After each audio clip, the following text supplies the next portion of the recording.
Allahu Akbar, Allahu Akbar, Allahu Akbar. Bismillahirrahmanirrahim. Assalamualaikum warahmatullahi wabarakatuh. Alhamdulillahi rabbil alamin. Wal aqibatu lil muttaqin. Wala udwana illa 'alal zalimin. Asyhadu an la ilaha illallah al-malikul haqqul mubin. Asyhadu anna Muhammadan 'abduhu wa rasuluh. Shadiqul wa'dil amin.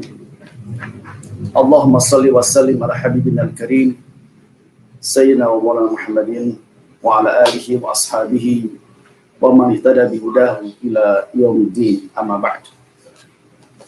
Qala Allah ta'ala fi kitabihil karim wa huwa asdaqul qailin. A'udzu billahi minasyaitonir rajim. Wa may yuti'illaha wa rasulahu wa yakhshallaha wa yattaqi fa ulaika humul faizun. Shadaqallahul azim. Ikhwah wa akhwatillah, para kader dan simpatisan Partai Keadilan Sejahtera dimanapun Anda berada, mari kita sama-sama memuji Allah Subhanahu wa Ta'ala, yang tentunya kita hadir melalui online ini, acara Rabi Halal. Semuanya adalah karena Allah, semuanya adalah anugerah dari Allah Subhanahu wa Ta'ala. Kita akui adalah nikmat yang sangat besar dari Allah Subhanahu wa Ta'ala. Setelah keimanan, Islam adalah ukhuwah Islamiyah. Mudah-mudahan Allah Subhanahu wa Ta'ala menjadikan kita semua adalah orang-orang yang istiqomah di jalannya. Mudah-mudahan kita semua adalah orang-orang yang mendapatkan bimbingannya, hidayahnya, sehingga kita merasakan nikmatnya Islam bukan kelak di akhirat. Mudah-mudahan kita merasakan nikmatnya ukhuwah bukan kelak, bukan nanti, tapi kita merasakan nikmat iman, Islam, ukhuwah berjamaah itu saat ini di dunia ini. Mudah-mudahan Allah SWT sebelum kita wafat menghadapnya, berikan pada kita kenikmatan-kenikmatan itu, sehingga hidup ini ternyata adalah bahagia. Hidup ini adalah kenikmatan dari Allah Subhanahu wa Ta'ala. Karena sebenarnya Allah Subhanahu wa Ta'ala menciptakan manusia, tujuannya adalah untuk supaya manusia itu bahagia, agar manusia itu menjadi hidupnya senang, bahagia di dunia dan di akhirat. Maka Allah dengan sengaja, dengan kasih sayangnya, Allah turunkan Al-Quran, Al-Qutus, Rasulnya. Semua itu karena cintanya Allah kepada kita. Maka itu mari kita bersama-sama jadi karena momentum halal bihalal ini dalam rangka kembali kita merasakan nikmat iman Islam ketika dipupuk selama Ramadan, kita kemudian kita pertahankan setelah Ramadan ini berakhir. Mudah-mudahan Allah senantiasa menjadikan momentum seperti ini adalah menuju kebaikan dan terus membuka kebaikan kita yang baik juga. Amin ya rabbal alamin. Tak lupa juga kita salawat dan salam, mudah-mudahan senantiasa Allah curahkan keridhaan Rasulullah kita bagi kita besar Muhammad sallallahu alaihi wasallam, para sahabat kerabatnya. Mudah-mudahan kita adalah umat yang menjadi kebanggaannya beliau. Mungkin kita adalah umat yang kelak di bahasana Idul Fitri kita barangkali tanggal 21 Syawal ini. Maka saya sendiri, saya pribadi dan juga teman keluarga mengucapkan kepada semuanya, taqabbalallahu minna minkum sayyidul amal. Pada Allah menerima semua amal ibadah kita, dan mudah-mudahan juga kita masuk orang-orang minal faizin, minal aizin wal faizin, minal aidin wal faizin.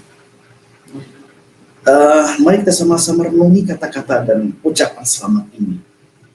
Minal aidin wal faizin. Ini adalah doa sebenarnya, harapan kita bersama, sehingga ungkapan lahir dari batin dari jiwa kita mendoakan sesama kita. Minal a'idina wal faizin adalah kita mudah-mudahan termasuk orang-orang yang kembali kepada fitrah, kembali kepada keislaman kita, kembali kepada kesadaran yang paling dalam bahwa kita adalah seorang muslim, menyadari bahwa kita adalah membutuhkan Islam, menyadari dengan sepenuh hati kita bahwa hanya Islamlah yang akan menyelamatkan kita. Hanya dengan berislam yang kafah inilah kita akan merasakan kebahagiaan di dunia akhirat. Dengan aturan Islam yang sangat sempurna paripurna inilah kita akan merasakan kebahagiaan di dunia dalam hidup yang sementara ini, dan terlebih untuk kehidupan yang kekal abadi. Dengan aidin, orang-orang yang kembali kepada fitrah. Karena sekali lagi ya Allah, dengan kembalinya kepada fitrah inilah pada akhirnya kita semuanya akan merasakan kenikmatan demi kenikmatan dunia ini, dan terus-menerus kita pupuk, kita jaga, pelihara, dan sedikit demi sedikit kita menjalankan aturan Islam, melaksanakan aturan-aturan yang hal yang kecil sampai hal yang yang paling besar. Ya Allah. Yang kedua adalah minal faizin. Mudah-mudahan kita harus orang-orang yang mendapatkan keuntungan, kebahagiaan, kesuksesan. Mari sedikit kita kembali kepada satu ayat dalam Al-Quran Karim, surah An-Nur. Allah menyebutkan dalam Al-Quran apa kriteria orang-orang al-faizun. A'udzubillahi minasyaitonirrajim. Wa may yuti'illaha wa rasulahu wa yakhshallaha wa yattaqi fa ulaika humul faizun. Allah menyebutkan dengan tegas kriteria orang-orang yang al-faizun itu adalah pertama, wa may yuti'illah. Orang-orang yang taat pada Allah dan Rasulnya. Jadi slogan kita selama ini kan mungkin pendengar ya. Laisal 'id bilibasin jadid, walakinnal 'id man ta'atuhu tazid. Itu adalah bukan orang-orang dengan pakaian yang baru segala macam baru, tetapi adalah man ta'atuhu tazid, orang-orang yang semakin taat atau tambah ketaatan kepada Allah Subhanahu wa taala. Jadi Allah menyebutkan dalam Al-Qur'an wa may yuti'illaha wa rasulahu. Kriteria pertama orang-orang yang akan mendapatkan al-faizun adalah yang taat Allah dan Rasul. Mentaati Allah tentunya melaksanakan perintahnya yang wajib. Kalau yang wajib semuanya sama ya. Tidak terkecuali sebutan yang wajib harus dilaksanakan. Tetapi bagi kita tidak cukup hanya yang wajib. Taat pada Allah juga kita melaksanakan yang sunnahnya. Sempurnakan yang wajib dengan amal-amal yang sunnah. Karena yang mutafastabiqul khairat, kita dituntut untuk berlomba dalam kebaikan itu adalah tentu yang wajib kualitasnya kita perbaiki, ya kan? Kemudian yang terutama adalah kita berlomba pasti dalam hal yang sunnah. Ya. Kalau kita di Ramadan kita dididik untuk berpuasa Ramadan sebulan penuh, alhamdulillah kita mudah-mudahan kepada Allah menerima ibadah yang wajib. Tapi kan kita harus lakukan di Ramadan karena amal-amal yang wajib, yang sunnah juga kita betul kita prioritaskan. Ya, salat qiyamul lail, salat tarawih, tilawah Al-Qur'an, bersedekah, iftar, jamaah, ngasih tepat maaf, banyak yang kita lakukan amal sunnah. Maka pasca Ramadan ini adalah bagaimana kita bisa menjaga al-muhafadzah, ketaatan kita kepada Allah, al-muhafadzah, ketaatan kepada Rasulnya. Ya mari kita sama-sama kesempatan yang singkatnya sebenarnya nasihat saya pribadi dalam hal ini untuk terus mengevaluasi diri. Jangan sampai apa yang kita lakukan kita biasakan di Ramadan, kemudian setelah Ramadan merasa nyantai, merasa tidak lagi tuntutan, tidak merasa butuh lagi, auzubillah ya kan seperti itu. Tapi kita pertahankan, kita jaga. Allah dan Rasulnya tentunya dalam ini Rasulullah SAW mengajar kita supaya kita menjaga saum sunnah di bulan Syawal, supaya kita betul menyempurnakan 1 tahun pahala puasa kita dengan mengatbah asitan Syawal. Karena siapa yang mengikutkan puasa 6 hari bulan Syawal maka seperti puasa setiap hari tulis seperti 1 tahun. Maka kita amalkan yang sunnah ini.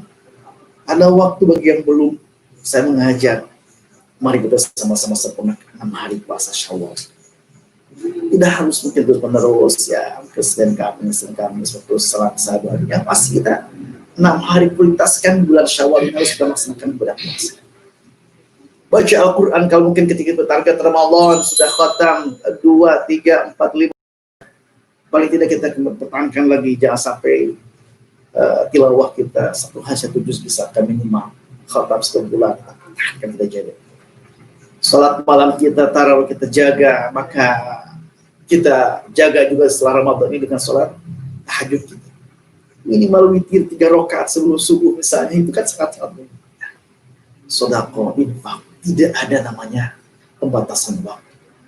Justru akan kelihatan bagaimana ibadah itu diterima, lihat setelahnya. Jadi para ulama mengatakan bahwa di antara indikasi diterimanya ketaatan itu, lihat setelahnya, pasca ibadah itu. Apakah ada nilai-nilai tarbau yang bisa diambil atau ada perubahan dalam dirinya atau tidak ada.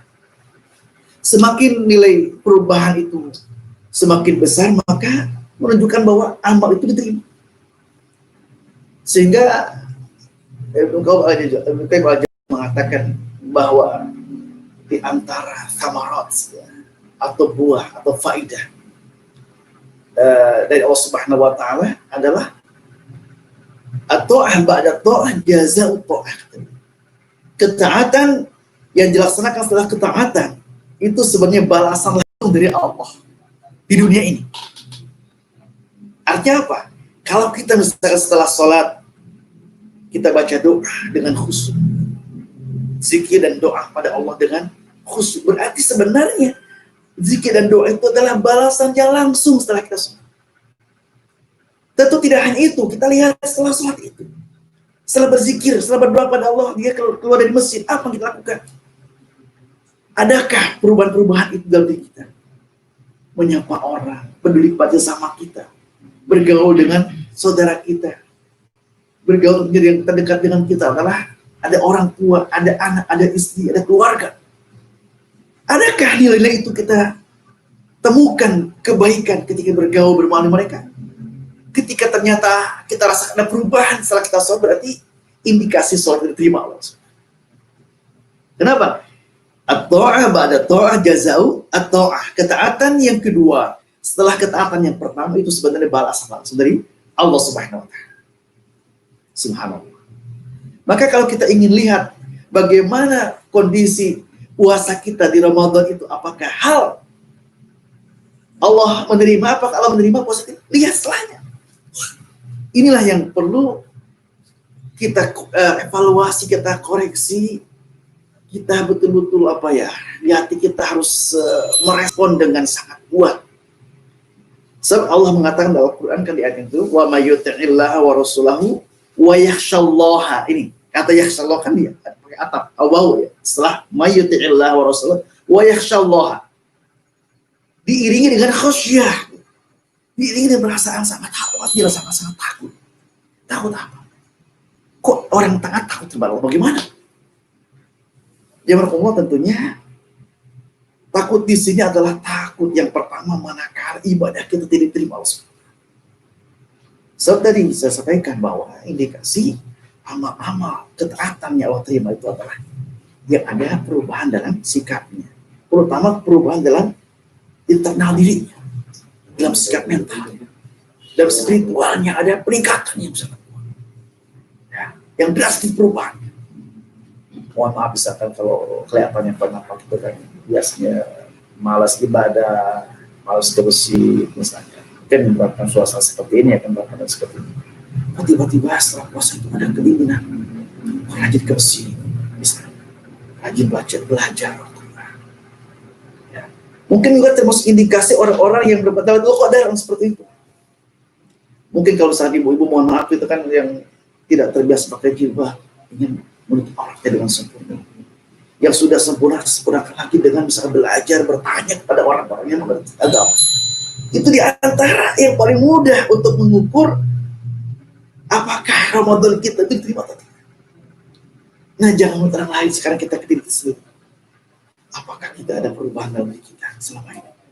Walaupun kondisi puasa selama di rumah, karena mau tidak mau seperti ini, tapi paling tidak mengurangi semangat. Nah, sekarang dibuka lagi masjid ibadah. Ayo kita sama-sama lihat. Apakah semakin rindu masjid? Apakah muncul semakin malas karena udah terus di rumah berjamaah dengan orang, dengan keluarga, masjid padahal juga tidak terlalu jauh, malas. Nah, itu berarti sebaliknya. yang harus kita munculkan bagaimana melihat pasca Ramadan ini. Jadi muncul khasyah. Nah, kita kembali kepada bahasa pertama ya, bahwa Ibnu Qayyim mengatakan di antara jazaa'ut ta'ah adalah at-ta'ah badah. Ketaatan setelah. Ya, tadi wa may yuti'illah wa rasulahu wa yakhshallaha. Takut kepada Allah yang telah takut ditolak ibadahnya.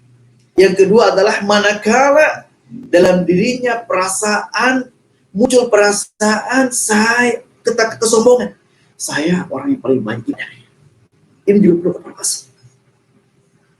Saya kan udah puasa, alhamdulillah. Saya sudah khotamul Quran 2 dan kalian. Ketika melihat orang lain, saudara kita yang tidak muncul perasaan, saya berarti orang paling mulia. Saya lebih baik daripada dia. Itulah yang perlu kita evaluasi. Jangan sampai sedikit muncul di hati kita ketika kita beribadah adalah seolah-olah saya lebih mulia daripada orang lain. Ibnu Qayyim al-Jauziyah sekali menasih kita. Ya, kalau kita mau dibanding-banding kata beliau ya, orang yang misalnya habis sholat malam, bangun jam 3, sholat sekian rakaat dengan khusyuknya, mungkin dia bertobat, bercuci air mata. Di pagi hari dia melihat ada orang yang kesiangan subuhnya, dia melihat, oh kayaknya saya lebih mulia dari dia. Nah itu, jangan muncul seperti itu. Ya kan? Bisa jadi ada orang yang bisa jadi tidak boleh, tidak sholat malam, tapi dia merasa menyesal, ya Allah, saya sudah berazam ingin sholat malam, tapi saya kok kesiangan seperti ini. Dia menyesali, mungkin ada usaha apa, diberi istighfar. Bisa jadi orang yang seperti itu lebih mulia daripada yang pertama. Kenapa? Karena orang yang kedua ini merasakan hinanya di sisi Allah, sementara orang yang pertama merasakan mulia di sisi Allah. Siapa yang paling mulia di sisi Allah? Apa yang paling mulia atau yang paling hina? Ya. Jangan memiliki sifat perasaan mulia di sisi Allah. Kita butuh orang yang tidak ada apa-apanya. Kalau kita lihat para anbiya, ketawaduannya para mursalin, bukan? Doa-doanya apa? Wa alhiqna bis sholihin. Ya Allah, ikutkan sertakan aku di orang yang soleh. Nabi Ibrahim alaihissalam, doa-doanya, ya Allah, sertakan aku dengan orang soleh. Bahkan para anbiya memiliki ketawaduan di sisi Allah, doa-doanya adalah, ya Allah, jadikan aku beserta mereka. Harusnya kita tentunya lebih seperti itu, karena kita kan, untuk kualitas soleh juga masih jauh rasanya kan gitu. Wahid dan soleh. Nah ini khosyah, jadi munculkan perasaan takut. Maka kenapa filosofinya kalau kita Rasulullah mengajar ketika sholat itu kan yang pertama kali terucap itu apa? Setelah salam. Assalamualaikum. Alhamdulillah atau apa? Ya kan? Rasul mengajar kita setelah sholat 5 waktu, setelah salam yang kedua itu adalah astagfirullah. Beristighfar kepada Allah. Kita akan bertanya kenapa? Kan kita habis sholat. Kok istighfar? Atau misalkan di ayat surah sebutkan juga bahwa di antara kriteria orang-orang saleh itu adalah wabil ashari hum yastaghfirun, ya kan. Di waktu sahur mereka beristighfar. Di waktu sahur istighfar. Padahal mereka sudah sholat malam, sudah baca Al-Quran banyak, tapi menjelang subuh dia mau beristighfar, astagfirullah. Ada apa? Dan kenapa? Nah ini yang harus kita miliki adalah yaitu orang-orang yang saleh itu merasakan bahwa sangat takut manakala ibadahnya itu pertama tidak Allah terima. Yang kedua, takut manakala ibadahnya dilakukan itu adalah memunculkan sifat sombong dalam diri. Al-khosyah, semakin takut. Umar bin Khattab bagaimana seorang Umar, khalifah yang kedua, yang dijamin oleh Rasulullah SAW ahli surga. Bagaimana takutnya beliau. Kita mungkin baca sirahnya beliau, ya kan, bagaimana biografi beliau menjelang wafat, sangat takut pada Allah Subhanahu. Tidak merasa aman, nyantai gitu kan, saya sudah penjaminan surga. Tidak begitu, udah sih. Subhanallah, alhamdulillah. Jadi yang kedua adalah wa may yuti'illah wa rasulahu wa yakhshallaha, munculkan sifat khasyah kepada Allah. Wa yattaqhi, dan bertakwa kepada Allah Subhanahu wa taala. Ulaika humul faizun, mereka itulah orang-orang yang beruntung, minal faizin. Hadirin Allah, maka di kesempatan ini mari bersama-sama kita evaluasi, kita jaga ketakwaan ini.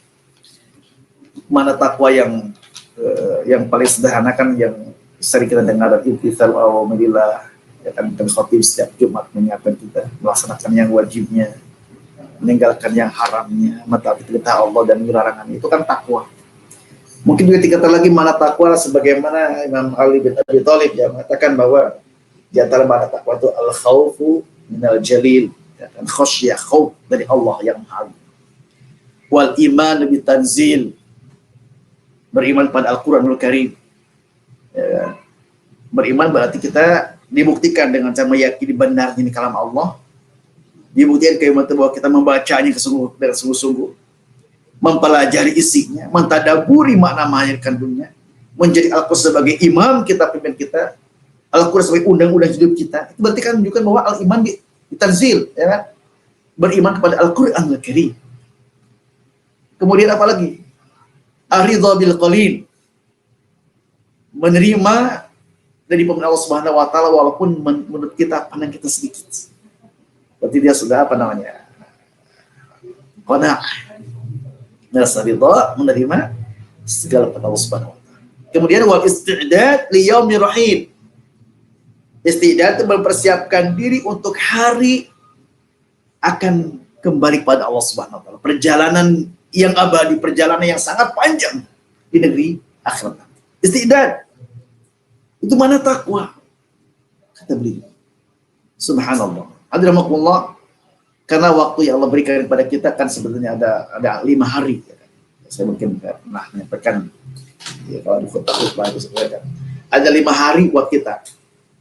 Hari pertama adalah hari kemarin yang tidak akan pernah kembali.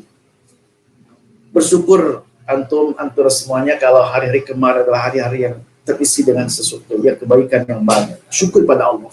Tidak semua orang bisa lakukan. Mungkin bagi kita yang hari-hari yang lalu, masa-masa muda, bagi yang sudah tua ya, masa-masa banyak kelamnya, beristighfar pada Allah. Hanya itu kita lakukan, ya kan? Bersyukur pada Allah, manakala hari-hari kemarin kita Ramadan kita bisa isi kebaikan. Dan sebaliknya manakala hari kemarin yang lalu tidak terisi dengan hal-hal yang negatif, segera istighfar. Hanya itu kita bisa lakukan. Hari kedua adalah hari ini. Hari yang sangat-sangat berguna, bermanfaat adalah bagaimana mengisi hari ini. Jangan sampai kita hari ini lebih buruk daripada kemarin atau sama dengan kemarin. Kita justru hari ini hari yang paling bermakna. Yang ketiga adalah hari esok. Masih misteri. Hari esok masih misteri. Tidak tahu kita apakah masih bisa melihat mentari pagi, besok pagi, masih menghirup udara pagi seperti ini. Allah, hanya Allah yang tahu. Ya. Tapi paling tidak kita azamkan, kita niatkan bahwa hari esok saya harus lebih baik. Ya. Hari esok harus lebih baik dari sekarang. Nah, hari yang keempat adalah hari di mana kita akan meninggalkan dunia ini yang mana. Kita akan meninggalkan segala hiruk pikuk dan segala kesementaraan, kenikmatan, apapun di dunia ini kan setinggalkan. Ya, dan hari yang kelima adalah hari kita bertemu Allah Subhanahu wa taala. Maka kita minta kepada Allah, Allahumma ja'al khair ayyami yauma alqaka fi. Ya Allah, jadikanlah hari yang terbaikku adalah hari ketika aku bertemu dengan Engkau. Subhanallah. Hadirin Allah. Ini makna takwa kata Imam Ali bin Abi Thalib adalah ada 4 ya, poinnya. Pertama apa? Al-khawf minal jalil, yang kedua iman bitanzil, ar-ridha bil qalil, wa isti'dad yaumi. Maka Allah mengatakan ulaika humul faizun. Ya. Maka hadirin Allah, mari kita bersama-sama untuk bagaimana menjaga kepada ketakwaan itu. Pertama ya, 1 2 3 4 ada 6 makna yang kita harus juga yang terima kasih ya. Baca berapa nih? Sampai 17. Itu kan gitu. Ya, yang pertama al-muhafadzah ala ada'il ibadat. Ya, untuk poinnya kita semuanya menjaga ketakwaan kita pasca Ramadan ini, karena struktur BPJ Pangda menyelenggarakan halal itu kan harus ada makna yang kita bisa kita jadikan sebuah panduan kita ke depan 11 bulan yang akan datang. Pertama adalah al-muhafadzah ala ada'i al-ibadat. Kita menjaga ibadah kita terlaksana dengan betul-betul sempurna, yang wajib ataupun yang sunnah. Yang kedua adalah al-muhafazah ala al-indibaq.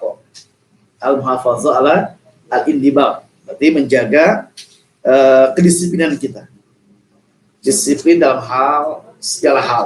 Karena namanya disiplin itu kan tanda-tanda orang sukses kan disiplin ya.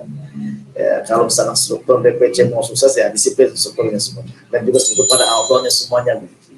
Terus saya melaksanakan halaqah tambawiyah, ya buat bisa menggalang disiplin dalam kehadirannya, disiplin juga dalam infaknya. Al-muhafazah ala indibaq. Kita diajarkan ketika selama Ramadan terus disiplin sahur, kan buka, disiplin begitu kan, waktu kita disiplin. Maka yang kedua menjaga ketakwaan itu al-muhafazah ala indibaq. Yang ketiga adalah al-muhafazah ala jiddiyah. Al-muhafazah ala al-jiddiyah itu berarti menjaga keseriusan dan kesungguhan kita. Karena hidup ini bukan main-main.